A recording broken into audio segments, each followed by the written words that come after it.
কলিযুগে মানুষ 3.5 হাত হয়, দাপরে 7 হাত ছিল, খুব মন দিয়ে শুনবে কিন্তু। আর ত্রেতায় তারা 14 হাত ছিল, সত্যযুগে 17 হাত ছিল।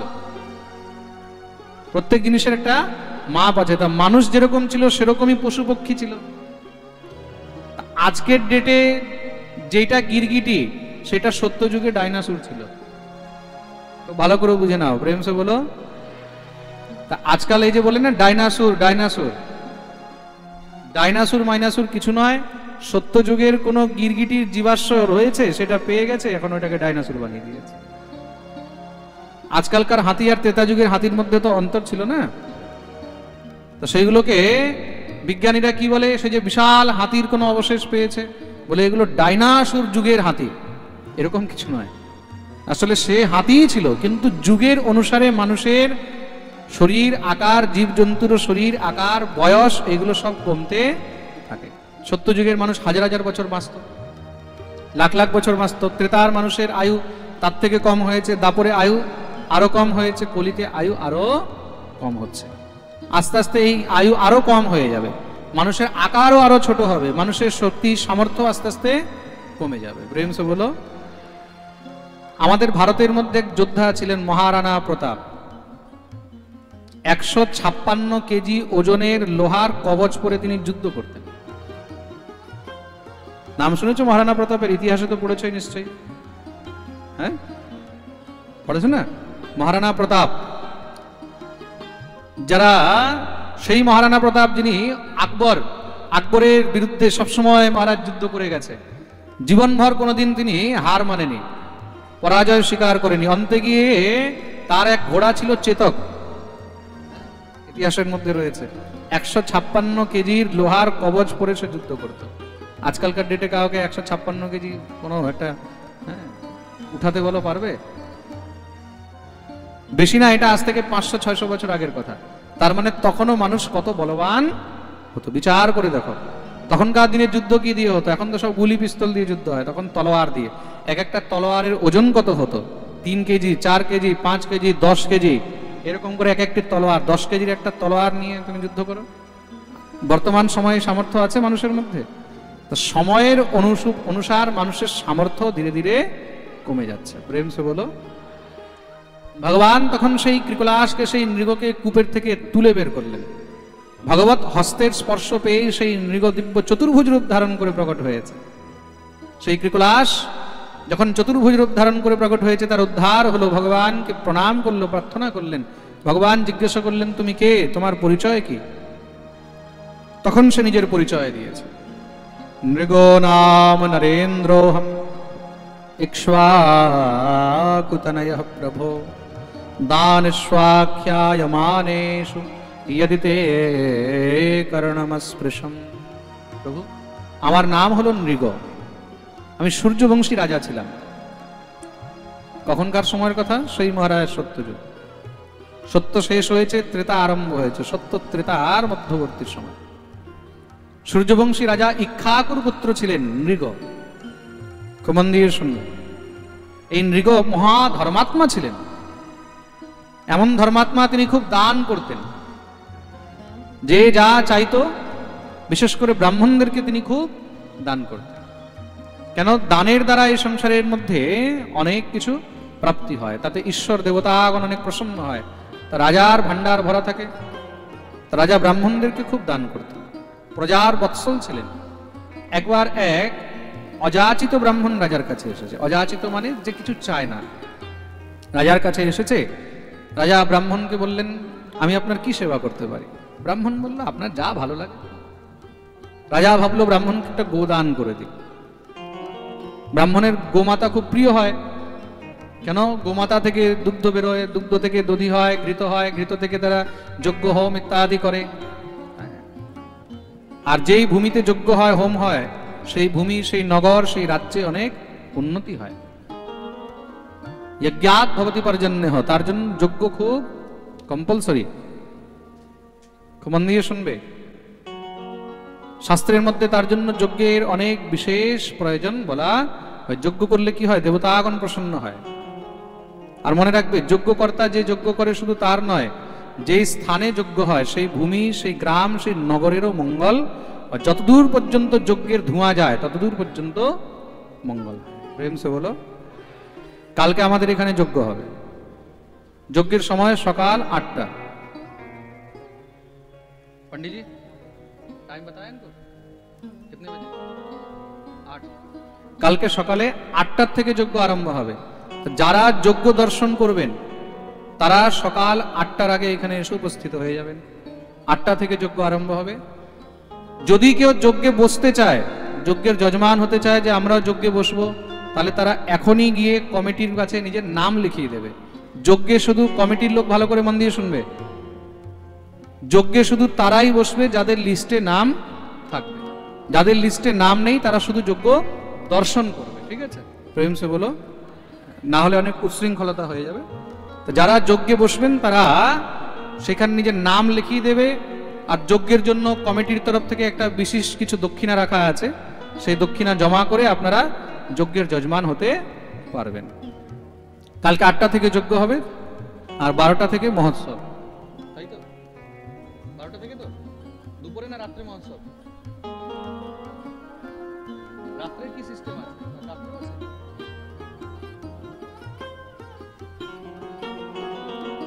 যাই হোক,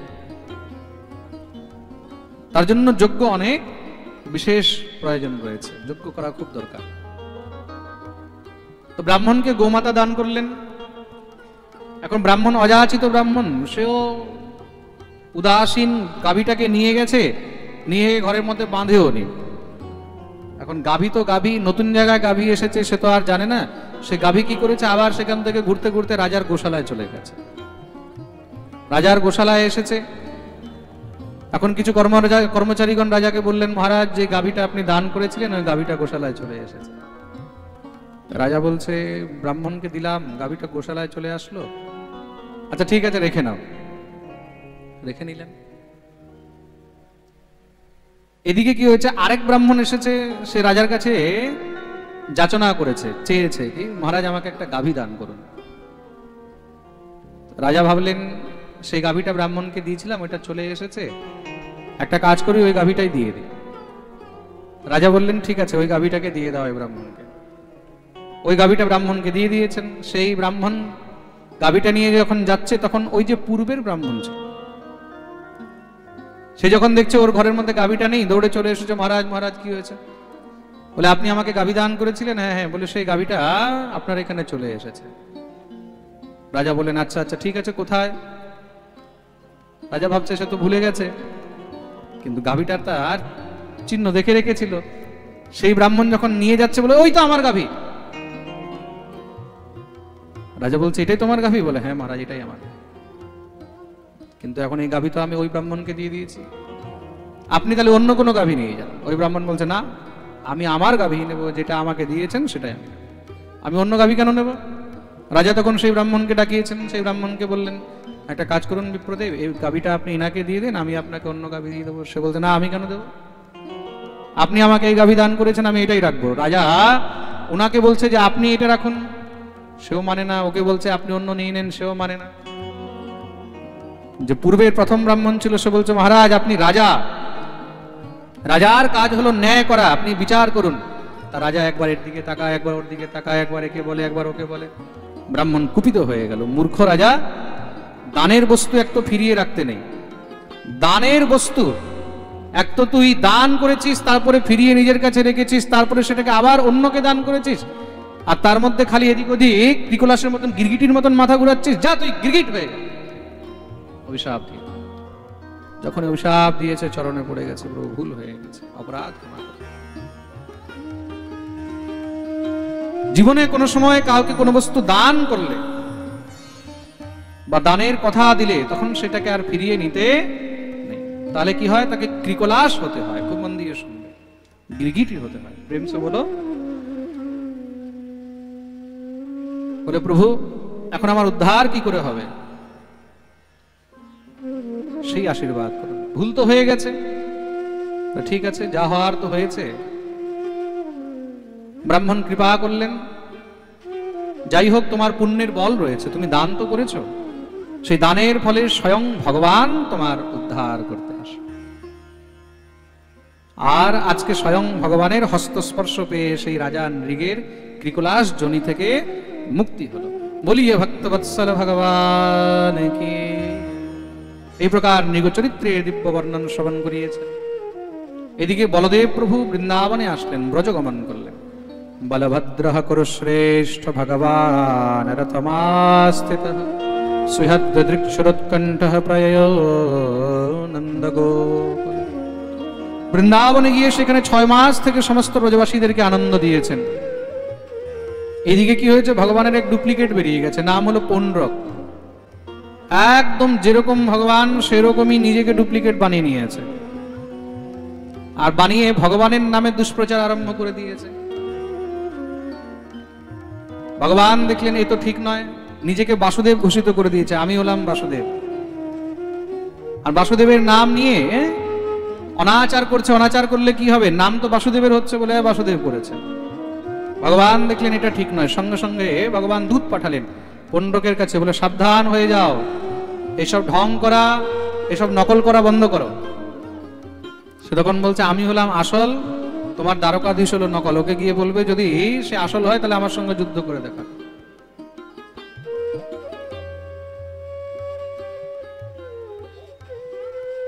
এই সংসারের মধ্যে কি হয়, কেউ যখন খুব নামী হয়ে যায়, কার যখন নাম যশ বেড়ে যায়, কার যখন ঐশ্বর্য বেড়ে যায়, প্রভাব বেড়ে যায়, তখন দেখবে আস্তে আস্তে তার ডুপ্লিকেটও বেরিয়ে যায়, তার নকলও বেরিয়ে যায়।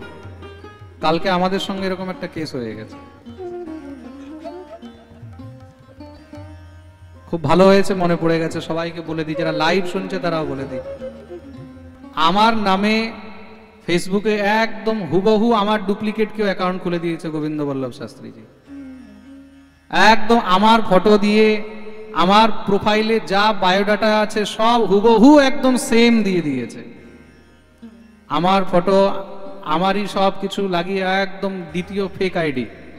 যারা ফেসবুক চালাও ভালো করে শুনে নাও, যারা লাইভ শুনছো তারাও শুনে নাও। ফেক আইডি বানিয়ে আমার ভক্তদেরকে, শিষ্যদেরকে ফ্রেন্ড রিকোয়েস্ট পাঠানো শুরু করে দিয়েছে। ও তো আমার কাছে ধরা পড়ে গেছে, আমার কাছেও চলে এসেছে। তারপরে গিয়ে আমি সবাইকে দিয়ে রিপোর্ট করালাম, এখন ভগবান জানে। এরকম কিন্তু অনেক নকল আইডি হয় ফেসবুকের মধ্যে। মনে রাখবে, প্রথমত তো আমি কাউকে ফ্রেন্ড রিকোয়েস্ট পাঠাই না, সবাই ভালো করে জেনে নেবে। আপনাদের কাছে যদি আমার নাম নিয়ে কোনো আইডি আসে, কোনো সময় ফ্রেন্ড রিকোয়েস্ট আসে, সঙ্গে সঙ্গে আপনারা রিপোর্ট করে দেবেন। বুঝে যাবেন যে এটা মহারাজের নকল আইডি, কেউ মহারাজের নাম ইউজ করছে। আমার নামে ইউটিউবে না হলেও মিনিমাম 500টা চ্যানেল খুলে রেখেছে, আমি নিজেই জানি না। আমার পাঠের সব ছোট ছোট ক্লিপ বানিয়ে বানিয়ে দেয় না, অনেকে জানে হয়তো। ওইগুলোর সঙ্গে আমার কোনো লেনা দেনা নেই, আমি জানি না। আমাদের শুধু একটি চ্যানেল আছে ইউটিউবের মধ্যে, সেটা হলো গোবিন্দ বল্লভ শাস্ত্রীজি নামে, যেটার মধ্যে পাঠ লাইভ হয়। আর দ্বিতীয় চ্যানেল হলো গোবিন্দ বল্লভ শাস্ত্রীজি ভজন, সেটার মধ্যে শুধু যত গানগুলো হয় পাঠের সেগুলো দেওয়া হয়। এই দুইটি চ্যানেল আছে।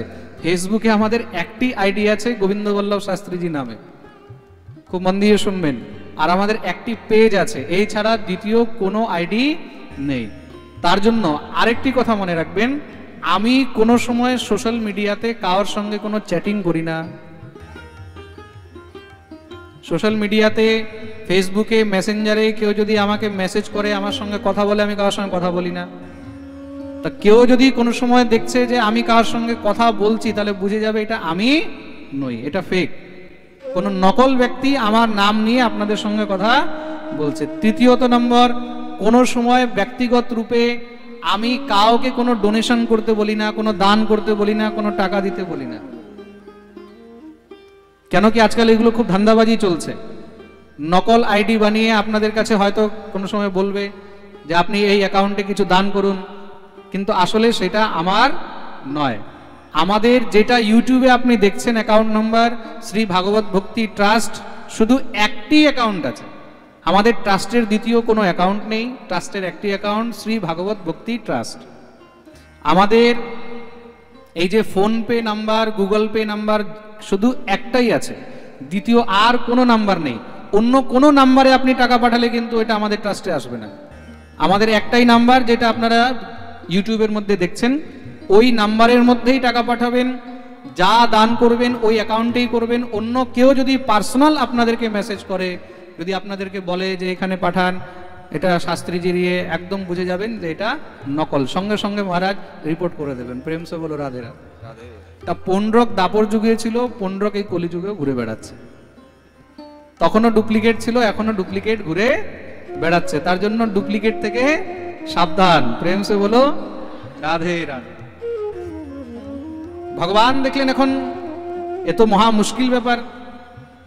এখন বিচার করে দেখো, আমার আইডি নিয়ে সে যদি এখন মেসেঞ্জারের মধ্যে বা ফেসবুকের মধ্যে কার সঙ্গে কোনো চ্যাটিং করে, কোনো যদি আলতু ফালতু উল্টো পাল্টা কথা বলে, মানুষ কি ভাববে? যে মহারাজ বলেছে।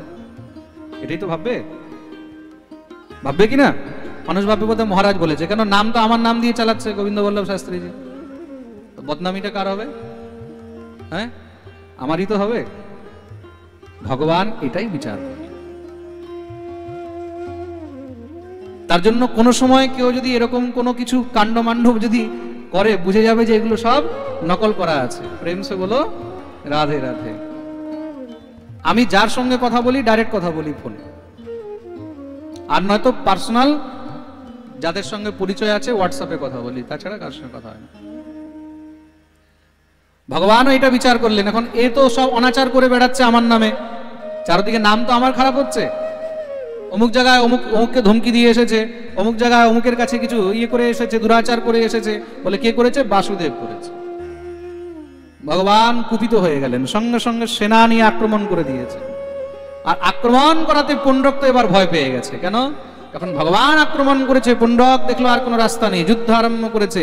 সেই যুদ্ধের মধ্যে ভগবান পুণ্ড্রককে সেখানেই মহারাজ গোবিন্দায় নমো নমঃ উদ্ধার করে দিলেন। এই প্রকার মহারাজ পুণ্ড্রক উদ্ধার করেছেন। তার মিত্রগণ ছিলেন, বন্ধু বান্ধব ছিলেন কিছু, কাশী নরেশ ইত্যাদি, তাদেরও উদ্ধার করলেন। বলিয়ে ভক্তবৎসল ভগবান কি। এই প্রকার পুণ্ড্রক উদ্ধার করেছেন। এদিকে কি হয়েছে? যুধিষ্ঠিরকে খান্ডপ্রস্থ দেওয়া হয়েছিল, জঙ্গল।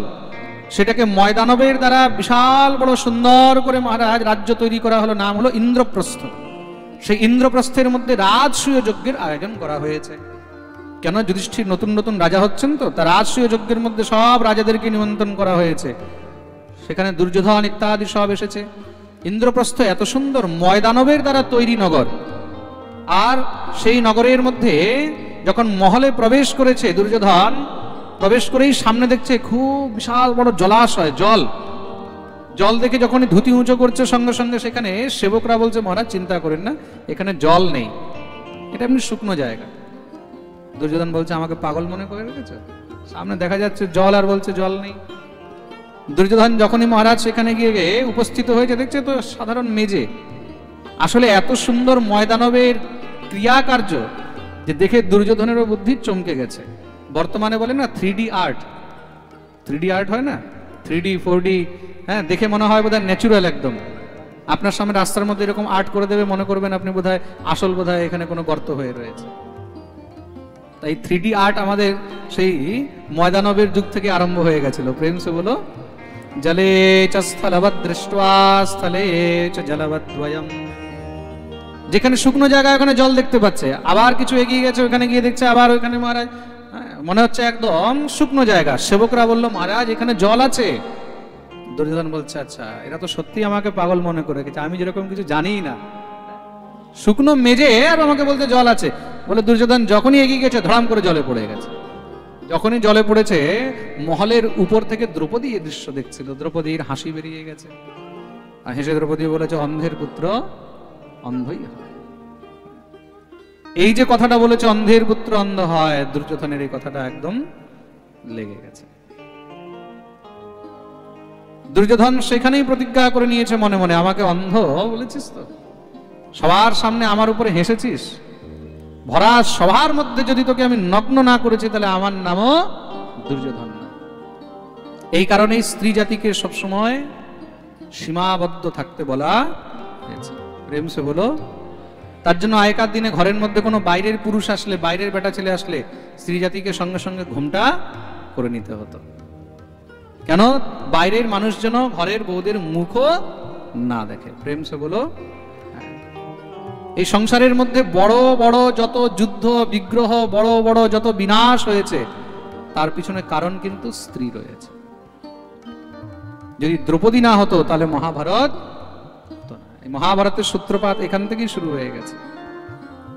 যদি সুপর্ণাখা না হতো তাহলে আজকে রাম রাবণের যুদ্ধ হতো না। প্রেম সে বলো। রামায়ণের পিছনেও কিন্তু একটি স্ত্রী আছে, মহাভারতের পিছনেও স্ত্রী আছে। প্রেম সে বলো। তার জন্য স্ত্রী জাতিকে সব জায়গায় কথাও বলতে নেই। বেটা ছেলেদের ঝগড়া হবে দেখবে, ওগুলো কিন্তু মিটে যায়, কিন্তু মেয়ে ছেলে যদি মাঝখানে কিছু বললো দেখবে সঙ্গে সঙ্গে একদম আগুনের মধ্যে ঘিয়ের কাজ করবে, পুরো উস্কানি দিয়ে দেবে।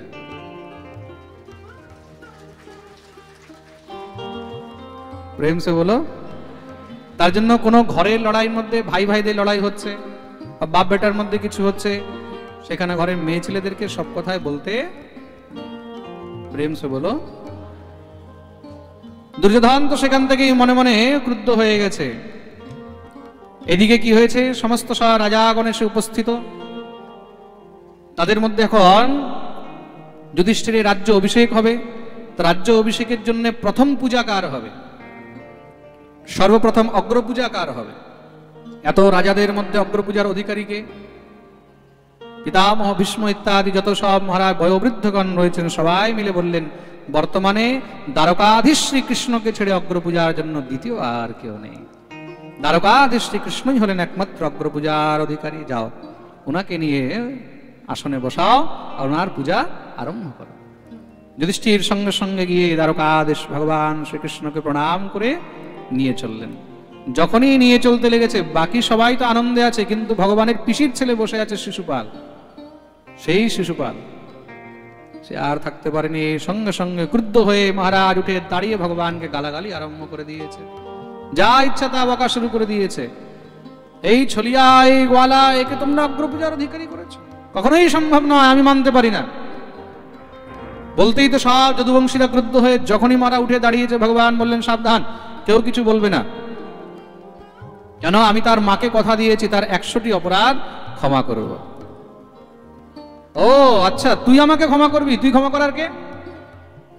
আচ্ছা, এই সংসারের মধ্যে দেখবে সব থেকে বেশি হিংসুটে নিজের ঘরের লোকই হয়।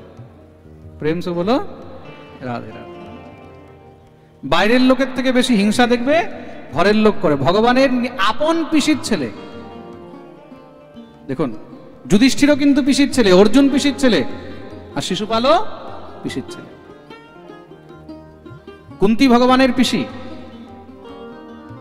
আর শিশুপালের মাও ভগবানের পিসি। বসুদেবের 5 বোন ছিল। কয় বোন? 5 বোন। তার মধ্যে এক বোনের ছেলে হলো এই শিশুপাল।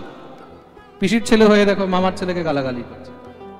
ভগবানও চুপচাপ চলছেন আর গণছেন, 95, 96। ভগবান যত গণে সে আরো বেশি করে গালি দেয়।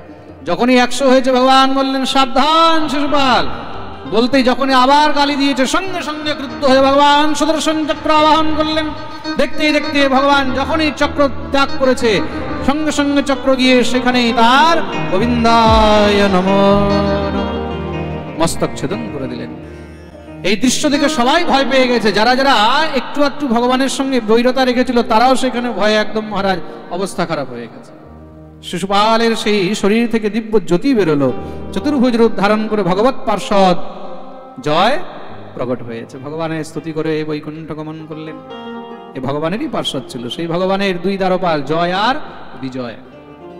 সনকাদি মুনির অভিশাপে তারাই প্রথমে হিরণ্যাক্ষ আর হিরণ্যকশিপু হয়েছিলেন, যাদেরকে ভগবান বরাহ আর নৃসিংহ রূপে উদ্ধার করলেন। তারাই পরজন্মে রাবণ আর কুম্ভকর্ণ হয়েছিলেন, যাদেরকে ভগবান শ্রীরাম রূপে উদ্ধার করলেন। তারাই এসে দাপরে শিশুপাল আর দন্তবক্র হলেন। ভগবান এই জন্মে আবার তাদের উদ্ধার করলেন। এই প্রকার ভগবান শিশুপালের উদ্ধার করেছেন। অগ্রপূজা হলো ভগবানের। কিন্তু এই যে চক্র ভগবান ছেড়েছেন, তো ক্রুদ্ধ হয়ে ভগবান চক্র যখনই ছাড়তে গেলেন, কিঞ্চিত ভগবানের আঙুল একটু কেটে গেল। আঙুল কাটাতে ঝরঝর করে রক্ত বেরোচ্ছে। সব দৌড়াদাড়ি শুরু হয়ে গেছে। কেউ ডাক্তার বৈদ্য ডাকতে গেছে, কেউ ওষুধ আনতে গেছে, কেউ কাপড় আনতে গেছে, কেউ জল আনতে গেছে। দ্রৌপদী সেখানে দাঁড়িয়েছিল, আর থাকতে পারেনি। সঙ্গে সঙ্গে দ্রৌপদী নিজের আঁচল থেকে একদম সেখানেই মারার টুকরো ছিঁড়ে তাড়াতাড়ি করে দৌড়ে গিয়ে গোবিন্দের হাতে বেঁধে দিয়েছে। ভগবান দ্রৌপদীকে বুকে জড়িয়ে ধরলেন। কৃষ্ণা, ভগবান দ্রৌপদীকে কৃষ্ণা বলতেন, দ্রৌপদীকে সখী মানতেন তো সখা বলে, ভগবানকে সে সখা মানত। স্ত্রী আর পুরুষের মধ্যে একটা বন্ধুত্বেরও সম্পর্ক হয়। কিসের সম্পর্ক হয়? হ্যাঁ, বন্ধুত্বের সম্পর্ক হয়। তার দ্রৌপদীর সঙ্গে ভগবান শ্রীকৃষ্ণের বন্ধুত্বের সম্পর্ক ছিল। তো ভগবানকে দ্রৌপদী সখা বলতেন। কি বলতেন? সখা। আর দ্রৌপদীকে ভগবান নিজের নাম দিয়েছিলেন কৃষ্ণা। প্রেম সে বলো রাধে রাধে। খুব মন দিয়ে শুনবে কিন্তু। ভগবান দ্রৌপদীকে বুকে জড়িয়ে ধরলেন। আজকে তো তুমি আমাকে ঋণী করে দিলে কৃষ্ণা। সবাই দিকে ওদিকে দৌড়াচ্ছে আর তুমি রাজ রানী সবার সামনে নিজের কাপড় ছেড়ে আমার হাতে বেঁধে দিলে। এই বস্ত্রের যে এক একটা ধাগা, এক একটা সুতো, তার ঋণ আমি কবে যে শোধ করব, আমি আজ থেকে তার জন্য বসে আছি। আর সেই ঋণ ভগবান শোধ করেছেন কখন? কুরুর সভায় যখন দুঃশাসন দ্রৌপদীর বস্ত্র হরণ করছিলেন, তখন ভগবান সেই এতটুক কাপড়ের ঋণ এত দিয়েছেন যে সমস্ত জগৎ আজ পর্যন্ত সেই সাক্ষী রয়ে গেছে। ভগবানের জন্য তুমি এতটুক করো, ভগবান তোমার জন্য এত করার জন্য তৈরি হয়ে বসে রয়েছেন, কিন্তু তোমাকে এতটুক করতে হবে। कौन कहता है भगवान आते नहीं, द्रौपदी की तरह हम बुलाते। এতটুক বস্ত্র দিয়েছে গোবিন্দকে ভগবান, আজকে তার লজ্জা নিবারণ করলেন।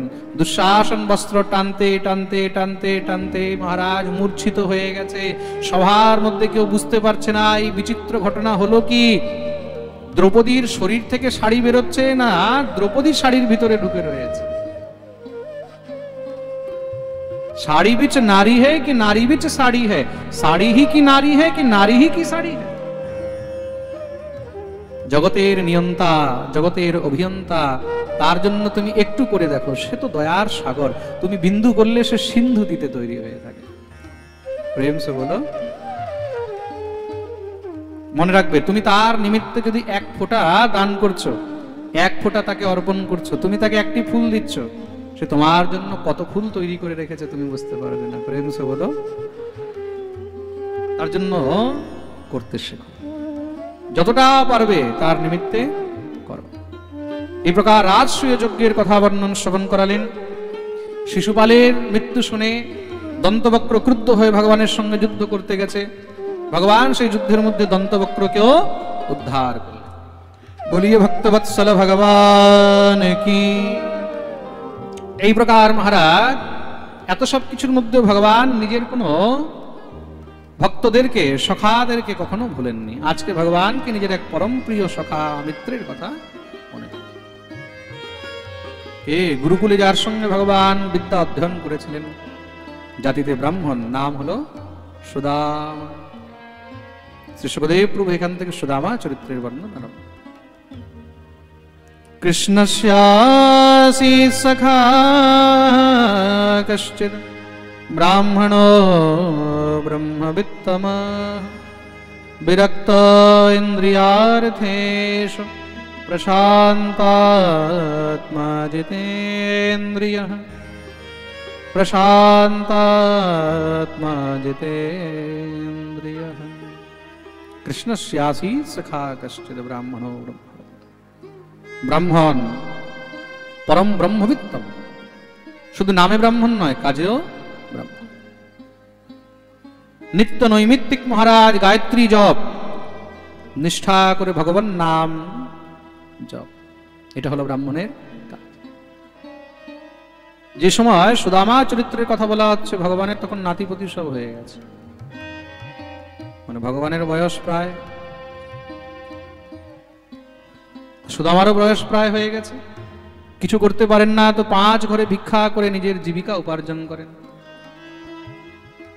ভিক্ষার নিয়ম রয়েছে, ভিক্ষা 5 ঘরেই করা উচিত। 5 ঘরে ভিক্ষা করে যা পায় তা দিয়ে সংসার চলছে। কোনোদিন যদি কিছু না পায় সেদিন নির্জলা থেকে যায়। আমরা হয়তো মাসে 2টা একাদশী করি, কিন্তু সুদামার সপ্তাহে 4টা একাদশী। কোনদিন কিছু যদি না পায়, তার স্ত্রী এমন পতিব্রতা, তার নাম হলো সুশীলা, কোনদিন স্বামীকে খোট দেয় না, তুমি আমার জন্য কি করলে। কিছু যদি না আনতে পারে, তিনিও তখন সুদামাকে চরণ ধরে বলে, কোনো চিন্তা নেই নাথ, আজ হয়তো গোবিন্দের ইচ্ছা নেই, ঠাকুর যেরকম রেখেছে আমরা তেমনই। এটা হলো একমাত্র পতিব্রতা নারীর লক্ষ্য। এত দুর্দশার মধ্যে, এত দরিদ্রতার মধ্যেও সুদামা কিন্তু কৃষ্ণ নাম কখনো ভোলেন।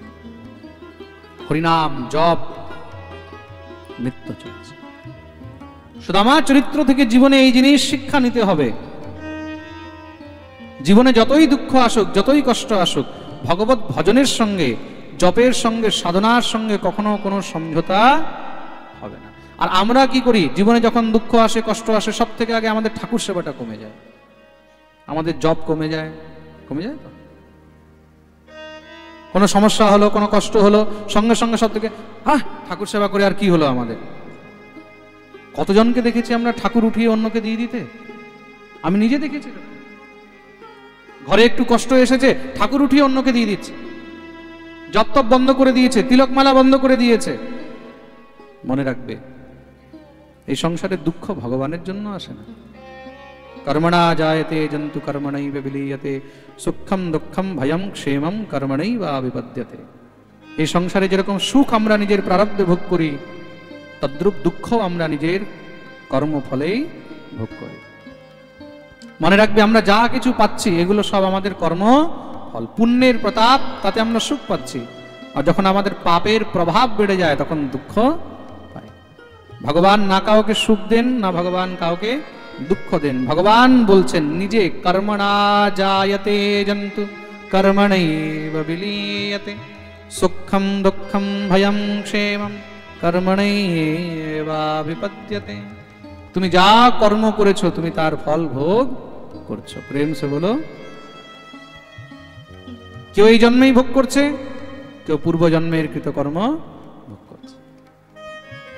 কর্মফল থেকে অত সহজে বাঁচা, তুমি যা করেছো তোমাকে ভোগ করতেই হবে। অবশ্যমেব ভোক্তব্যম কৃতম কর্ম শোভাশুভম নক্ষীয়তে কৃতম কর্ম জন্ম বর্ষ শতৈরপি। তুমি সুখ পাচ্ছ, এটাও তোমার কর্মের, নিশ্চয়ই তুমি কোনো সুকৃত করেছো যার কারণে সুখ পাচ্ছ। তুমি আজকে দুঃখ পাচ্ছ, তার মানে নিশ্চয়ই তুমি কোনো পাপ কর্ম করেছো যার ফলে তুমি দুঃখ পাচ্ছ। জীবনে তুমি কতজনার মাথা কেটেছো, কতজনকে কড়াইয়ের মধ্যে ভেজেছো। কোনোদিন যদি তোমার ঘরে কারোর মাথা কাটা যায়, যদি তোমার কোনোদিন হাত কাটা যায়, যদি তোমার কোনোদিন মহারাজ পা ভেঙে যায়, দুঃখ করবে, বুঝবে আমি তো জীবনে কতজনের হত্যা করেছি, কত জীব মেরেছি, কত জীব মেরে খেয়েছি, সেই অনুসার আমি তার কিঞ্চিত মাত্র দণ্ড এখনো ভোগ করলাম না, এখনো তো আমার দণ্ড অনেক বাকি রয়েছে। শাস্ত্র বলেছে, ইয়ম হন্তি শতম হন্তি ইতি বেদোক্তমেব চ। মনে রাখবে, তুমি যাকে মেরেছো সেও তোমাকে মারবে। তুমি যেমন পাপ করেছো তোমাকে তেমনই ফল ভোগ করতে হবে, যেইভাবে করেছো সেইভাবেই ভোগ করতে হবে। প্রেম সে বলো।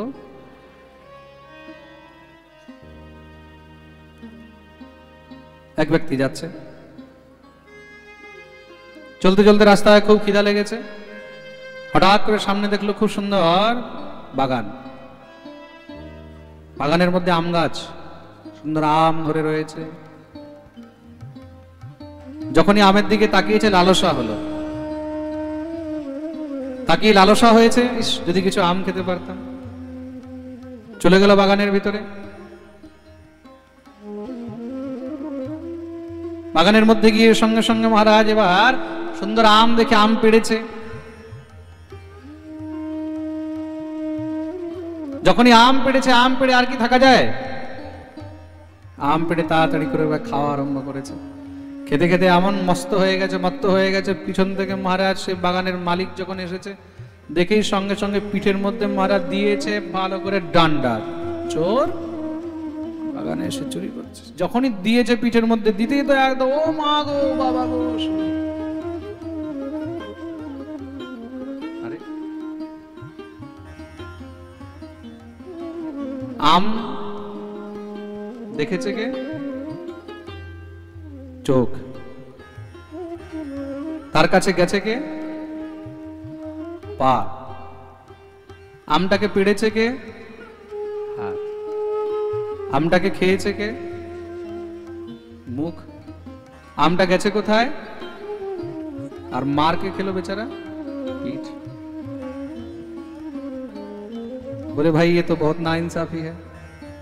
देखा किसी ने गया कोई, तोड़ा किसी ने, खाया किसी ने, गया कहीं, और मार पड़ गई बेचारे पीठ में। देखेছে চোখ, গেছে পা, পেড়েছে হাত, খেয়েছে মুখ, গেছে পেটে মার, খেয়েছে পিঠ। ব্যথা হচ্ছে কোথায়? পিঠে। কিন্তু যখন ব্যথা হয়েছে, কান্না শুরু হয়েছে, জল কোথা দিয়ে বেরিয়েছে? যেখান থেকে শুরু হয়েছিল সেখানেই।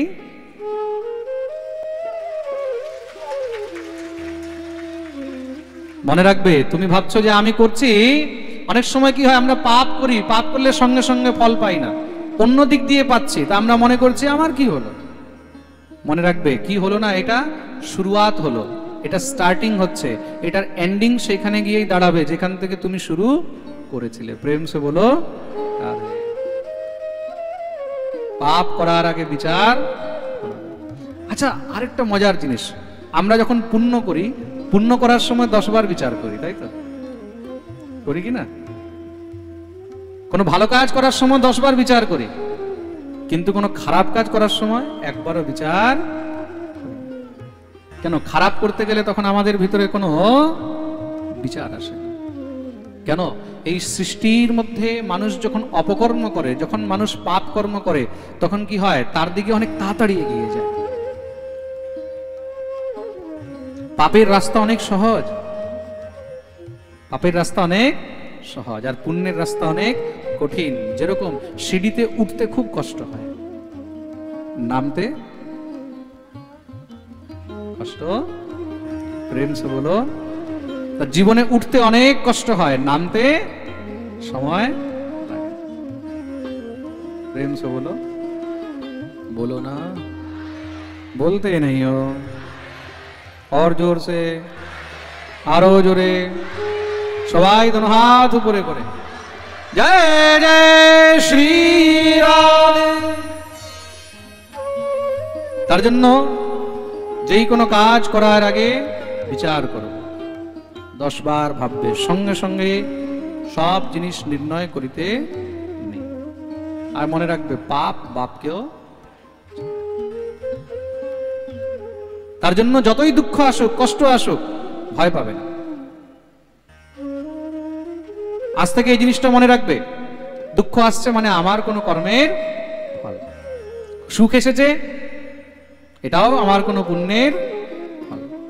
প্রেম সে বলো। জীবী যখন এইরকম ভাবনা, এরকম চিন্তন করে নেয় না, তখন ভগবত চরণে অনুরাগ হয়ে থাকে।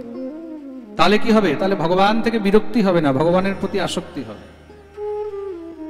বিরক্তি সংসার থেকে হওয়া উচিত, বিরক্তি সংসার থেকে হওয়া উচিত। আর আমাদের কি? আমাদের ভগবান থেকে বিরক্তি হয়, সংসারের প্রতি আসক্তি হয়। প্রেম সে বলো। আসক্তি সংসারের প্রতি নয়, আসক্তি গোবিন্দের প্রতি রাখো। নিজের প্রত্যেকটি ক্রিয়ার উদ্দেশ্য যেন গোবিন্দ হয়। আমি রান্না করছি, রান্না কার জন্য? রান্নাও গোবিন্দের জন্য। আগে ঠাকুরকে ভোগ লাগবে, বুঝতে পেরেছ? আগে গোবিন্দকে ভোগ লাগবে, তারপরে গিয়ে আমরা সবাই সেই প্রসাদ পাবো। যখন মনের মধ্যেই ভাবনা আসবে, তখন ভাববে তুমি এবার উপরের দিকে উঠছো। আমরা রান্না করি কিভাবে? রান্না আমরা ঘরের জন্য করি। এই তুই কি খাবি, তুই কি খাবি, তুই কতটা খাবি, তুই কি খাবি। আমরা সবার রুচি নিয়ে রান্না করি, আমরা গোবিন্দের রুচি দিয়ে কোনো আমাদের মানে নেই, তাই তো হয়। জীবনে যখন প্রত্যেকটি ক্রিয়া ঈশ্বরের জন্য সমর্পিত হবে। আমি কামাচ্ছি কার জন্য? ঠাকুর সেবার জন্য। আমার গোবিন্দের সেবার জন্য। গোবিন্দের যদি সেবা হয় তাহলে নিশ্চয়ই আমাদেরও চলে যাবে। প্রেম সে বলো। মনের মধ্যে এই ভাবনা রাখবে, তাহলে কি হবে? দুঃখের মধ্যেও কোনোদিন ঈশ্বর বিস্মৃত হবে না। যতই কষ্ট হোক, দুঃখ হোক, হরিনাম সবসময় করতে হবে। মুখ মে হো রাম নাম, রাম সেবা হাত হো।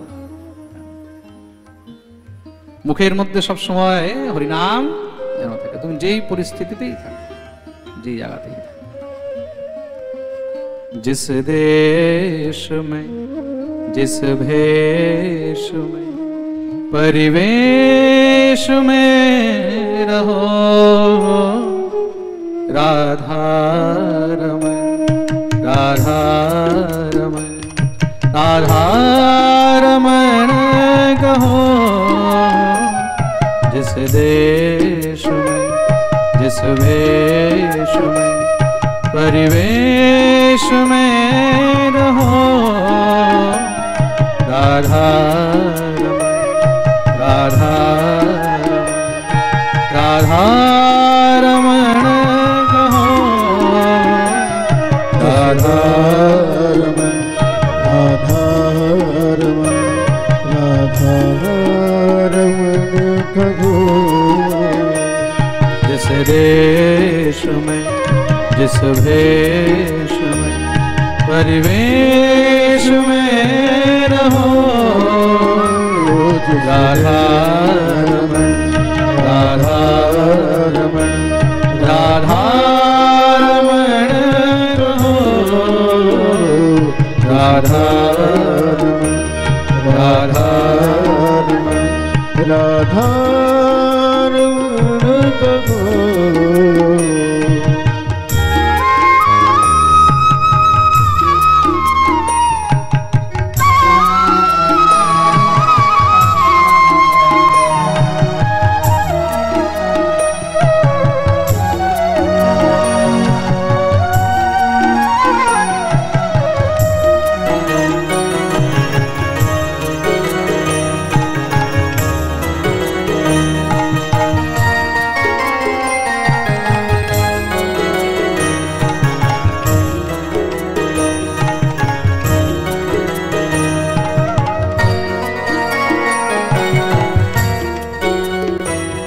जिस संग में जिस ढंग में जिस रंग में रहो, राधा रमण राधा रमण राधा रमण कहो।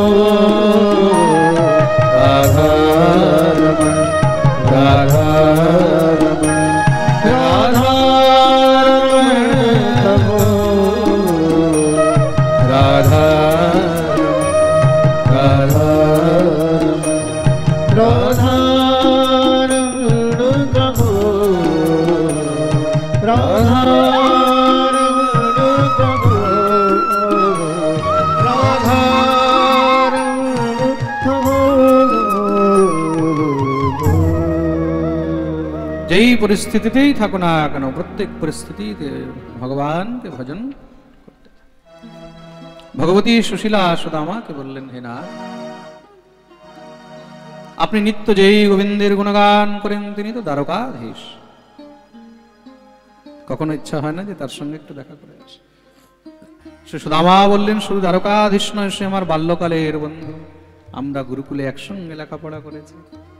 ও, তা আপনার কি ইচ্ছা হয় না? বলে, ইচ্ছা তো হয়, কিন্তু কি করব, বন্ধুর সঙ্গে দেখা করলে কিছু না কিছু নিয়ে যেতে হয়, উপহার নিয়ে যেতে হয়। আমি দিন দরিদ্র, নিজের খাবার জোটে না, তার জন্য কি নিয়ে যাব? আমি যদি যেতে পারতাম তাহলে তো সেটা আমার পরম সৌভাগ্য। অয়ং হি পরমলা উত্তম শ্লোক দর্শনম, এটা আমার পরম সৌভাগ্য যদি আমি তাকে দেখতে পাই। গুরুগৃহে গেলে খালি হাত যেতে নেই, দেবালয়ে কোন মন্দিরে গেলে খালি হাত যেতে নেই, যজ্ঞে পাঠ নাম কীর্তন যজ্ঞ, এগুলো হলো যজ্ঞ, খুব মন দিয়ে শুনবে, জ্ঞান যজ্ঞ, নাম যজ্ঞ, হোম যজ্ঞ। যজ্ঞে গেলে কখনো খালি হাত যেতে নেই। কোন বন্ধুর বাড়ি খালি হাত যেতে। সুশীলা দেখলেন যাওয়ার ইচ্ছা তো মনে রয়েছে, যদি দ্বারকাধীশের কাছে যায়, তিনি যদি এই দরিদ্রতা দেখে, তাহলে নিশ্চয়ই কিছু অর্থ সম্পত্তি দিলে আমাদের এই দরিদ্রতা দূর হয়ে যাবে। কিন্তু ইনি যাবেন তো না। জিজ্ঞাসা করলেন, যদি আমি আপনার বন্ধুর জন্য কিছু নিয়ে আসি উপহার, আপনি যাবেন? বলে নিশ্চয়। দেখলেন মনে ইচ্ছা আছে, সঙ্গে সঙ্গে দৌড়ে পাশের 4 ঘর থেকে 4 মুঠ চাল চেয়ে নিয়ে আসে। याचित्वा चतुरो मुष्टीन् विप्रान् पृथुकतण्डुला चैलखण्डेन तान् बद्ध्वा भर्त्रे प्रादादुपायन्। 4 মুঠ চাল চেয়ে নিয়ে এসেছেন। আমার স্বামী বিদেশ যাচ্ছে, যখন ফিরে আসবে আমি দিয়ে দেব।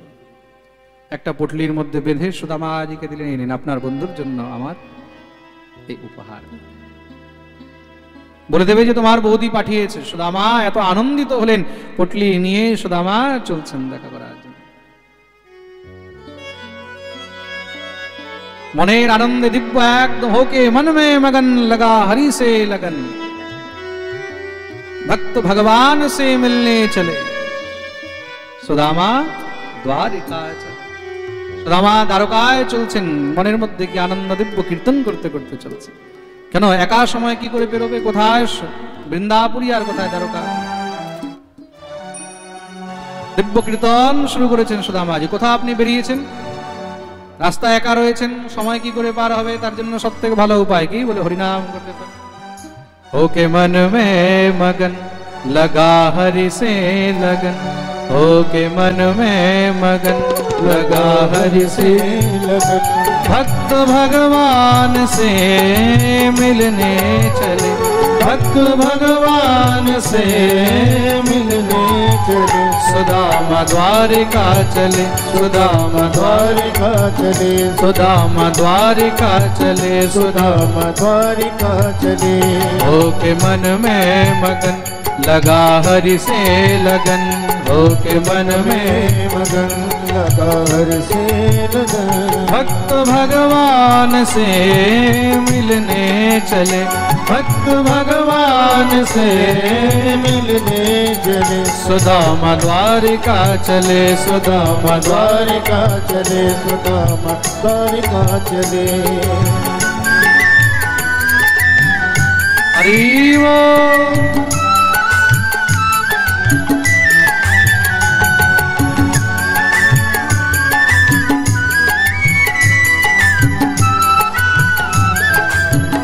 আচ্ছা দেখো, সুদামাজি তো দ্বারকা যাচ্ছে, আমরা কি করে বাকি থাকি? আমরা একটু সুদামার সঙ্গে সবাই মিলে একটু দ্বারকাধীশকে দর্শন করে আসি। হরি बोल, बोलिए द्वारकाधीश की।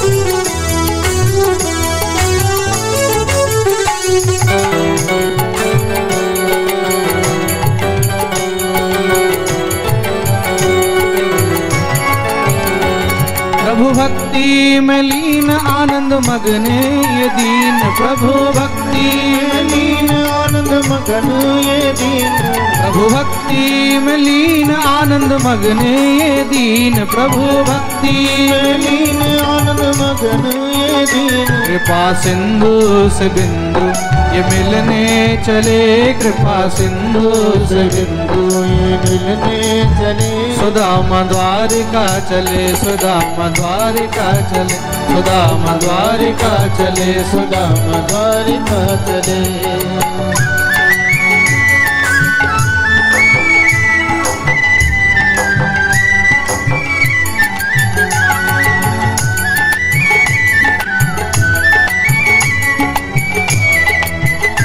बाके बिहारी लाल की।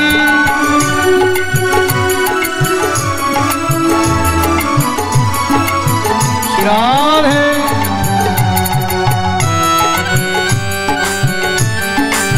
दोनों हाथ ऊपर করে তালি সেবা করুন।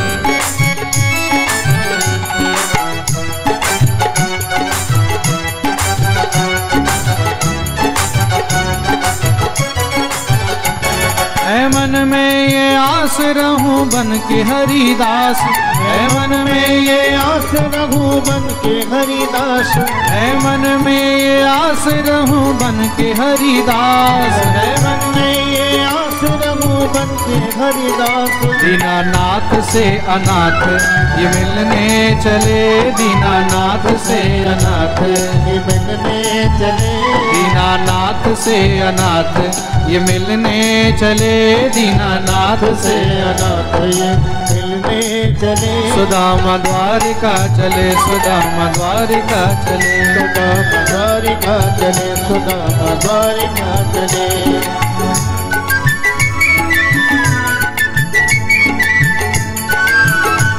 हरि बोल।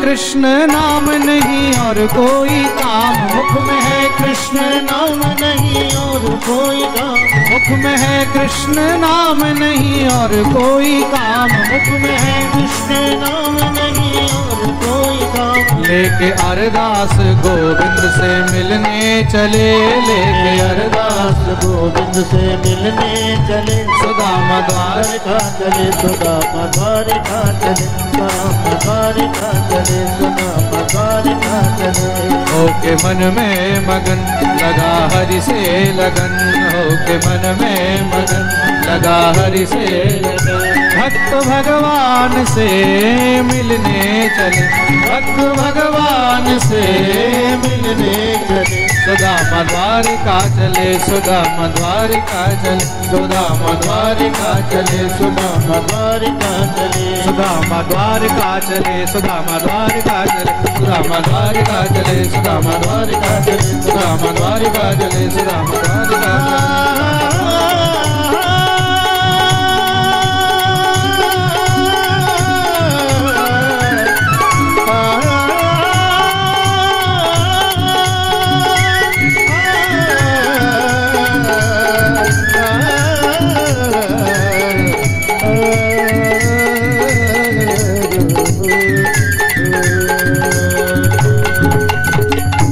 बोलिए দ্বারকাধীশ কি জয়। সবাই নিজের নিজের জায়গায় বসে যাবেন যারা যেখানে ছিলেন সেখানে।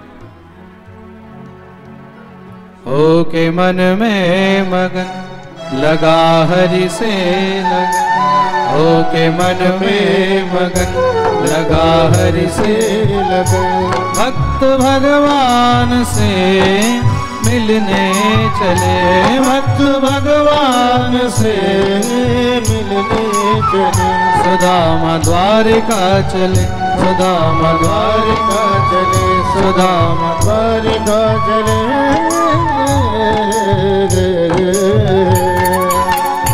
बोलिए सुदामा जी महाराज की जय।